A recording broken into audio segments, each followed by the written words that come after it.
Hello everybody, my name's Gimmygo Gamer, and today I'm bringing you another Pokemon Legends ZA video. So this is going to be a really quick one here. I just wanted to do a quick PSA early on in this video series where we're going to be covering different Legends ZA Pokemon content. That if you have not been cashing in your colorful screws to get more Canari plushes, absolutely do not sleep on this. This is amazing. You get so many awesome effects and rewards and boosts.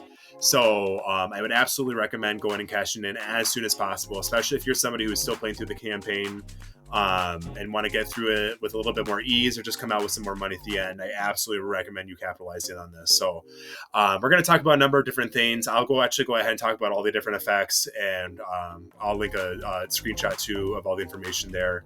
I will also include timestamps too if you want to just jump around to have this as a reference for your own convenience. And then after we talk about the effects, I'll just kind of talk about my experience, what order I would recommend doing the different Canari plushes as you progress through the game, depending on what kind of experience you want to have. So let's go ahead and hop right into things. So first of all, I just want to show you how to wayfind to this guy. This is going to be the construction worker that we need to talk to cash in for those different Canari plushes. And it's super easy to get to here. If we go ahead and hop on the map, before we unlock this as a fast travel point, you may have already unlocked this. If you do, great. If not, you can just go to that very first Pokemon Center that they pop you into in the tutorial area. This is right by the Hotel Z, sorry. Right at the beginning of the game here on that very south end of the map. And if we just run down the main avenue here, keep following this path, it'll pop us right out to that construction worker. So super convenient to get through. Moving past this, and if you didn't pick up the colorful screw right there, might as well do that. It's a super easy course as well here.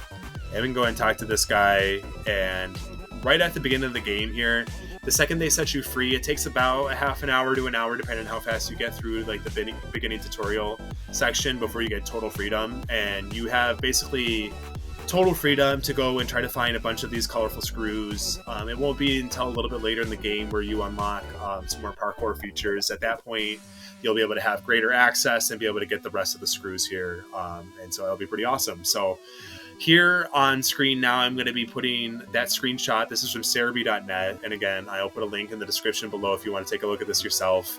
And let's just go ahead and talk about the different effects for these different kinds of plushes. So the red plushes, we start out by being given the very level 1 boost, which only gives us a 5% boost to experience. And then level 2 and level 3 will give you 10 and 15% experience boost extra, respectively. That was a mouthful. But so these only apply to battles too. I want to be clear about that. So when we battle wild Pokemon, we're getting an extra experience boost. We don't really get a ton of experience from battling wild Pokemon. Now, battling the wild alpha Pokemon can be a nice way to at least get a few experience candies, but really this is going to be more when we are battling in the ZA Royale and doing a bunch of trader battles. We'll get some great experience. So if you're not somebody who's worried about having a higher difficulty as you're playing through the game, if you want to just progress through the game a lot faster and avoid some of the grinding, just to kind of keep up with the level curve as you progress through the game, I absolutely recommend doing this one right away. The gold Canari plushes are also just a very top tier thing you want to prioritize if you're all about making money and just progressing through the game fast. So it just gives you an automatic multiplier to all the prize money earned in battles. This does not affect the amount of money that we get from like selling items and other kinds of methods. But there's no amulet coin in the game, and as far as I know, the move Payday hasn't made a return yet. So this really is going to be your number one way to make a ton of money. And honestly, I would average about 15 to 20 wins and complete a lot of the tasks on your typical ZA Royale.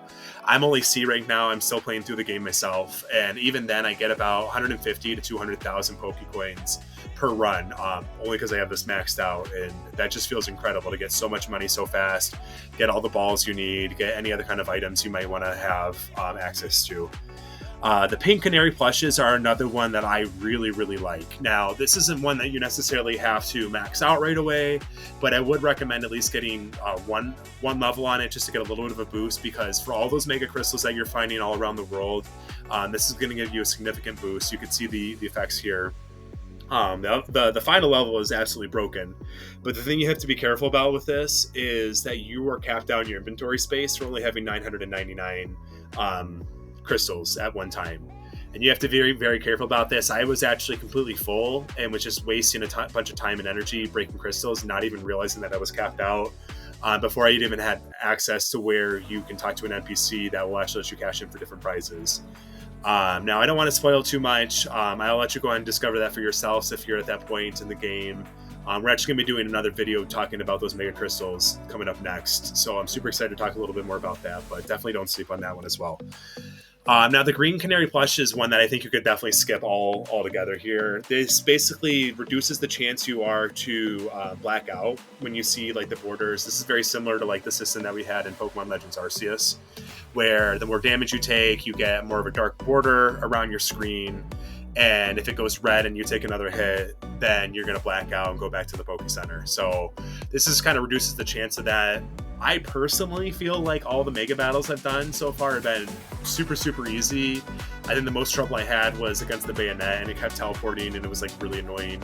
But outside of that, sorry if that was a spoiler, but outside of that, it's really one I think you can skip altogether here, and it will just make your experience a little bit more difficult too if you're all about that. And then the blue Canari plush is just going to give you a catch rate bonus too, which is another really awesome thing. I know for me personally, I was having a really frustrating time finding some of these rare encounters as I was exploring the world early on. I found an Eevee on the roof, but the catch rate was just horrible, and I kept having them run away from me, even though I still don't have a full set of Eevees to evolve to complete my Pokedex. So definitely another really, really solid one that you may want to prioritize. And especially with the chance of running into those shiny Pokemon, just getting those rare encounters, it's just going to make your life a lot easier. So now that we've talked about the effects, I'm going to kind of go into some of my recommendations of how I would prioritize cashing in on these. How I did it personally was I got one across the board, except for I skipped the green plush because I didn't really see any point in doing that. Once I got one across the board in all the areas, then I maxed out my experience yield because I really just wanted to get as much experience as possible without having to grind the game. And I also maxed out my money following that immediately after. I think I had gone like level 2 experience, level 2 gold, level 3 experience, level 3 gold. So that's a good way to go about it. That felt really good. After that, I had actually prioritized doing the catch rates just because it figured there was a lot of Pokemon I wanted to be catching, knocking out those research tasks earlier. Felt really good. Followed by then the pink crystals. Now, the pink crystals are awesome, but again, it's not until way later in the game that you even have access to be able to cash in on some of these things. And because your inventory can get maxed out anyway, I was already completely maxed out and was just wasting extra time every time I broke a crystal until I had the opportunity to actually cash in on some of those prizes. So that's just kind of how I would recommend doing it personally. Now, I completely respect if you want to have a little bit more challenging of an experience, then absolutely don't cash in on the red Canari dolls or the green ones as well, just to kind of give yourself a little bit more of a difficult experience. Catch rates, unless you're somebody that really feels like you need to have difficult catch rates, it's kind of a no-brainer. I might just invest in that first if you just want a more difficult experience. That way, if you ran into the rogue shiny or found a really cool rare spawn, just kind of complete your Pokedex, you can work on that too. So, but let me know your thoughts. Let me know if you guys have been capitalizing on the Canari plushes right from the get-go here as you've been playing through Legends ZA, or if you wish you had known about this sooner. I hope this helps for anybody that hasn't seen this yet. So yeah, thank you so much for watching.